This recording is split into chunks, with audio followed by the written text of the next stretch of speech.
আজকে জীবের কাছে ধরা পড়ে গেছে, চালান পাতি কোথায় কিছু নাই, পরমগিরি শিক্ষা হয়ে গেছে, খালি আসরથી একরকম দৌড়িয়া পালিয়ে গেছে, তবে ছাড়াছাড়ি নাই। কারণ এই বিশ্বজগতে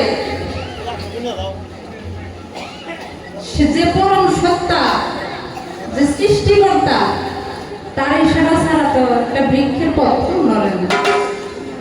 সে যেভাবে কর্ম করাইতেছে এই দুনিয়ার জীব সেইভাবেই কর্ম করতেছে, তাই তো? তাহলে কর্ম করাও তুমি, তার ফল ভোগ করে কে? জীব। তাহলে আজকে আমরা এজন্য রাখবো যে দুজক যে সৃষ্টি করছে, এই দুজকের মতো দুজক নেই থাকবো, কিন্তু কোনো একটা জীব দুজকে যাইবে না। কারণ জীবের তো কোনো দোষ নাই, জীবে কেন দুজকে যাইবে? জীবে কোনো অন্যায় করে না, অন্যায় করো তুমি। তাই যে অন্যায় করে তারই ফল ভোগ করতে হবে। তো যা হোক, থাকেন ধৈর্য ধরে, হালকা সালে বসে ভাবের বইটা হাতে নিয়ে দেখি নৌকা উনি কোন ভাবে চাও। তবে আজকে জবাব না দিলে ছাড়াছাড়ি নাই, নাকি কম? তো যা হোক, থাকেন ধৈর্য ধরে।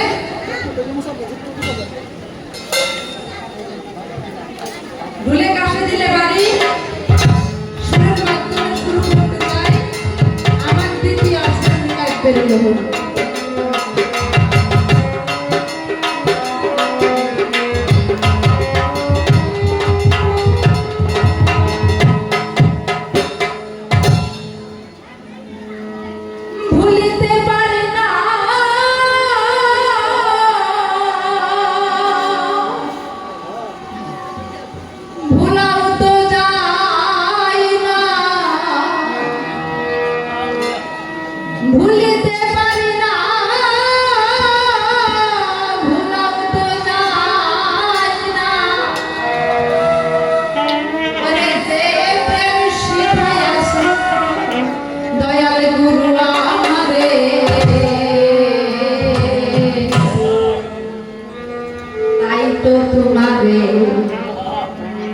আমার এই জীবনে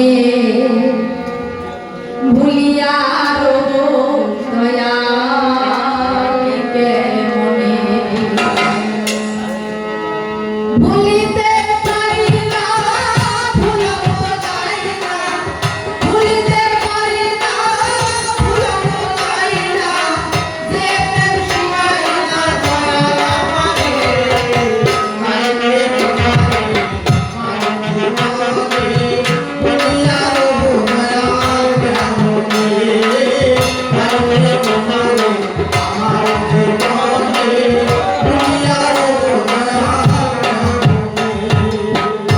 যেমন সিরিয়ার ভরনা, তারাই প্রেমের আধার, মাটির পাড় কাটে সিঁড়ি এসকেরি জুড়ে,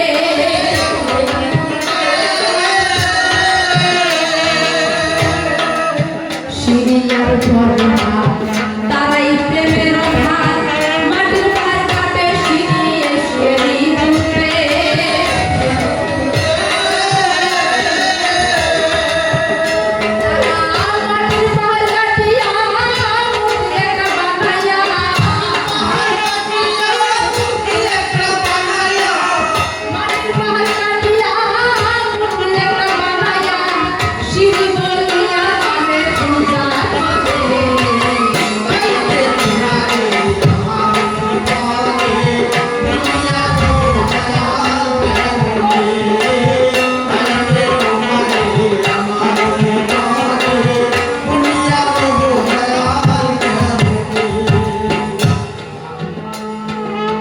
এই দুনিয়ার মানুষ যারা লাইলি মজনুর প্রেমের বিষয়ে অবগত তারা, তাই না? তাই প্রেমের বিষয় মজনু তো কম নয়, হৃদয় চিরিয়া একদিন দেখাই লাইলি রে,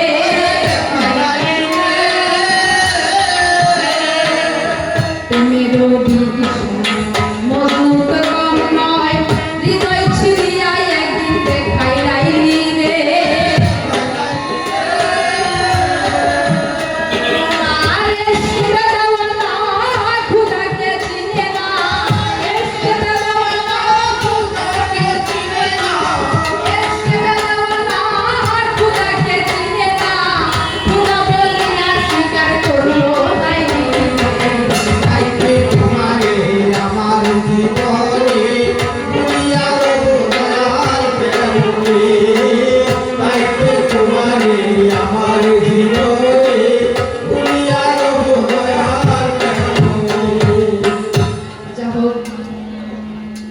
ইতিহাসের নিবেদন, সবাইকে জানাই আমার হিয়া বড় অভিনন্দন।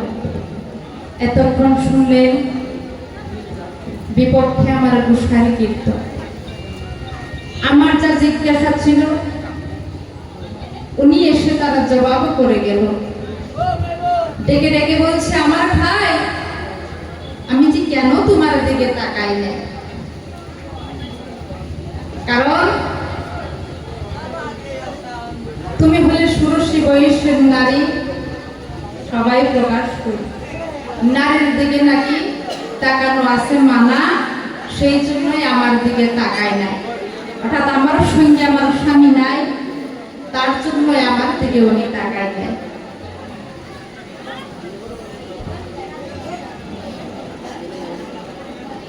তো আমি একটা কথা বলবার জন্য চাই যে আমার সঙ্গে আমার স্বামী আছে, কিন্তু তুমি তা দেখো না। কারণ সতী নারী যারা সর্বদাই স্বামীকে সঙ্গে নিয়ে সাধু পুরুষের সঙ্গ করে তারা, তাই না? যারা সতী নারী তারা সর্বদাই স্বামীকে সঙ্গে নিয়ে ঘুরে। সঙ্গ কয়কে? সঙ্গ কিসের বলে দাদা? গুরুর সঙ্গ, ভক্ত সঙ্গ কাকে বলে? কাকে বলে? আমরা সাধারণত বলি যে গুরুর সঙ্গে আলিঙ্গন দিলেই বোধহয় গুরু সঙ্গ করা হয়, তা কিন্তু না। এটাকে গুরু সঙ্গ বলে না। যে গুরুকে, গুরুর কথা যে মেনে চলে, গুরুর কথা যে বাক্য রক্ষা করে, সেই কি করে? গুরু সঙ্গ করে, তাই না?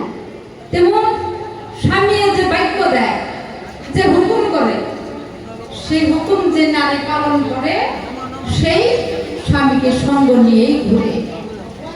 তার বাস্তব প্রমাণ আছে, আস্তে আস্তে দিতে চাই তোমার কাছে। রতি রাজার মেয়ে আমি, আমার নাম হলো মীরা ভাই। আপনারা হয়তো মনে মনে প্রশ্ন উঠতে পারে, মীরা ভাই, ভাই শব্দের অর্থ হলো বেশ্যা। ভাইজি, তাহলে যদি সতী নারী হয়ে থাকে, তাহলে তার নামের টাইটেল বেশ্যা হবে কেন? এটা প্রশ্ন উঠতে পারে না বাবা? যে যে পুরো সতী নারী সে তো বেশ্যা হতে পারে না। যেমন আমার নাম নাজিমা সরকার, আমি কবি গান গাই, তাই বলে আমার নাম সরকার। কেউ যদি দর্জি কাম করে তাহলে তার নাম দেয় দর্জি। আবার দেখবেন কত কত মানুষের নাম, কত মায়ের নাম বেগম থাকে, পারভিন থাকে, এবং উপাধি কি থাকে, এগুলো থাকে, কিন্তু কোনোদিন কোনো নারীর উপাধি বেশ্যা থাকে না, তাই না বাবা? তাহলে আপনারা মনে মনে ভাবতে পারেন যে এই মীরাবাই দাবি করছে সতী নারী, কিন্তু এর নামের টাইটেল বেশ্যা হলো কেন? তাহলে কেমন করে সতী নারী হয়? তাই বাবা, তোমাদের কাছে আমি বলতে চাই, বেশ্যা হলো কি?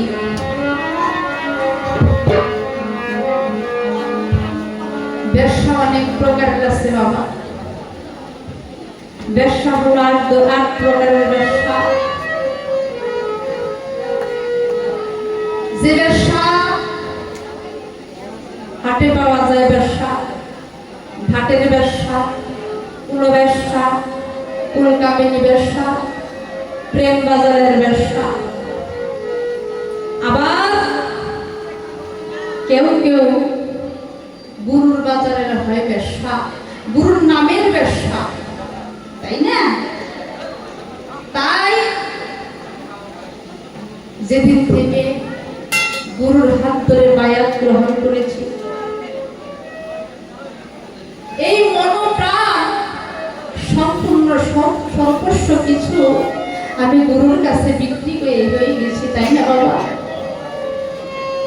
যেদিন গুরুর এই ডান হাতটা যেদিন বাড়িয়ে দেয়, ওই হাতের মধ্যে হাত লাগাইয়া কি কয় গুরু, কি কইল, আজকে থেকে তোমার দেহের হাড় রগ মনি মগজ, তোমার দেহে আজকে থেকে আমি গুরুর কাছে অর্পণ করলাম। তাই কেন না বাবা? আমার মনে হয় এখানে যারা যারা গান শুনতে আসছে 100-র মধ্যে হতে 90 জন মানুষই গুরু প্রেমিক, গুরুর কাছে হাত ধরছে। তো যারা গুরুর হাত ধরে পায়াত করছে তারা গুরুর সম্পূর্ণ সবকিছুই দিয়ে দিচ্ছে। এই মন, প্রাণ, তার দেহ, তার জীবন, তার যৌবন, তার ভালো, তার মন্দ, হাত মনিমামা যত কিছু আছে প্রভু এই গুরুর চরণে সমর্পণ করে দিয়েছে। আর যে এক নিষ্ঠায় অর্জন করেছে, গুরুর পায়ে সমর্পণ করে দিয়েছে, সেই কি আর মানুষ আছে গো? সে তো গুরুর বাজারের ব্যবসায়ী হয়ে গেছে, তাই না? যে গুরুর চরণে মান, সম্মান, ইজ্জত, বিসর্জন দিয়ে দিয়েছে, সে একজন ব্যবসায়ী হয়ে গেছে। তাই আমি হাটের বাজারের ব্যবসা নই, আমি ঘাটের ব্যবসা নই, আমি কুরু ব্যবসা নই, কুরু কামক ব্যবসা নই, আমি হলাম প্রেম বাজারের ব্যবসা, গুরুর নামের ব্যবসা। আমার এই দেহ মন প্রাণ যা কিছু আছে আমি সম্পূর্ণ আমার দয়ালের কাছে সমর্পণ করে দিয়েছি। আমার বলতে আমি কিচ্ছু রাখি নাই, সব তোমার কাছে দিয়ে দিয়েছি। তাই আমি তোমার নামের ব্যবসা হয়ে গেছি। তাই যারা যারা এখানে গুরুর হাত ধরে পায়াত করছে, আমি বলি দাদা গো, গুরুকে যদি দাও সম্পূর্ণ সবকিছুই দিয়ে দিও, দেওয়ার মতনই দিয়ে দিও, আমার বলতে কিছু নাই। তাই তোমরা প্রেম বাজারের, গুরুর বাজারের ব্যবসা হয়ে যায়। তাই আমার স্বামীর নাম ছিল রামাকুম্ভ। তো আমার স্বামীর হুকুম নিয়ে সে অনেক কথা দিতে চাই না, মধ্যে বক্তৃতা হিন্দু আলোচনা তো শুনলে হয়তো আপনাদের ভালো লাগবে না যে এখানে হিন্দু মানুষ নেই, হিন্দু আলোচনা কেন হতো। তো ঠিক আছে, তবে একটি কথা আমি বলবার জন্য চাই গোসাই তোমার কাছে।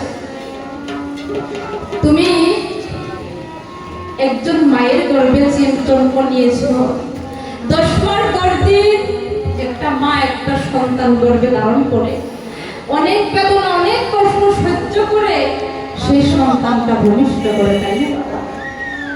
কাজেই আমার রাসূল বলেছে, সাহাবীরা রে, তোমার মার পায়ের নিচেই হলো তোমার জান্নাত।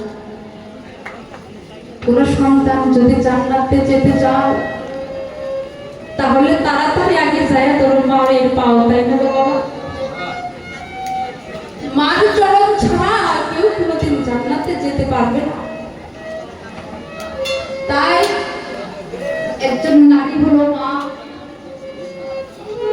মায়ের পদস্পর্শ ছাড়া আমরা কেউ জান্নাতে যেতে পারবো না, এটা আমার নবী বলে গেছে। কাজে তুমি যদি মাতৃ গেলে দেখতা, আমি তোমাকে পুত্র গেলে ভোগে নিতাম। তাই এই পর্যন্তই নারী পুরুষের পাল্লা ছেড়ে দিয়ে সম্মুখে আছে গুরু শিষ্য ভূমিকায় যে ছিলাম। আমি হলেন জীবের ভূমিকায় থেকে যে কয়েকটি প্রশ্ন করেছিলাম উনি তার সরাসরি জবাব করে গেছে, কিন্তু আমি একটা কথা জিজ্ঞাসা করেছিলাম যে হে দয়াল, তোমার রূপ রঙ্গ স্নেহ কিছু নাই, তোমার ক্ষুধা তৃষ্ণা লাগে না, তোমার ঘুম আসে না, তাহলে এই দুনিয়ায় যে তোমার যে রূপ, এটা আবার কোন রূপ?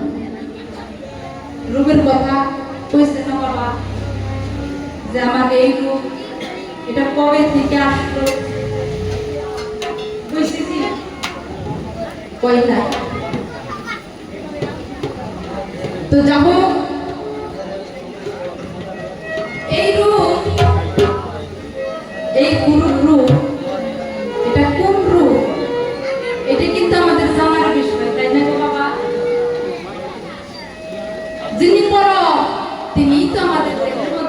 করে। দেখবেন 5টা আত্মা আছে, তার মধ্যে এক আত্মার নাম হলো পরমাত্মা। দেখবেন মানুষ যখন নিদ্রা যায়, সমস্ত 4টা আত্মা তারা এই দেহের থেকে বিদায় হয়ে 4টা আত্মা চতুর্দিকে যায়, তাই না বাবা? আর একটা আত্মা কি করে? এই দেহের মধ্যে বসে থাকে, সেই আত্মাটাই হলো পরমাত্মা। তাহলে সেই পরমের যে রূপ, এটা কোন রূপ আমাদের জানার দরকার আছে। তাই দয়া, তুমি যদি একটু দয়া করে সেই রূপটাই চিনিয়ে দিতে, আমার সেই রূপের আশাই আমি বসে থাকবো। তুমি পরের বার আসলে এসে সেই রূপটাই দেখিয়ে দিবে, রস আভাস। তো যাবো এবার আলোচনা আপনি কি হলো, কিন্তু আমি একটা গান গাই, একটা গান মনে করি, ভুলে কাছে দিলে বাড়ি একটু সুর দিয়ে শুরু করি।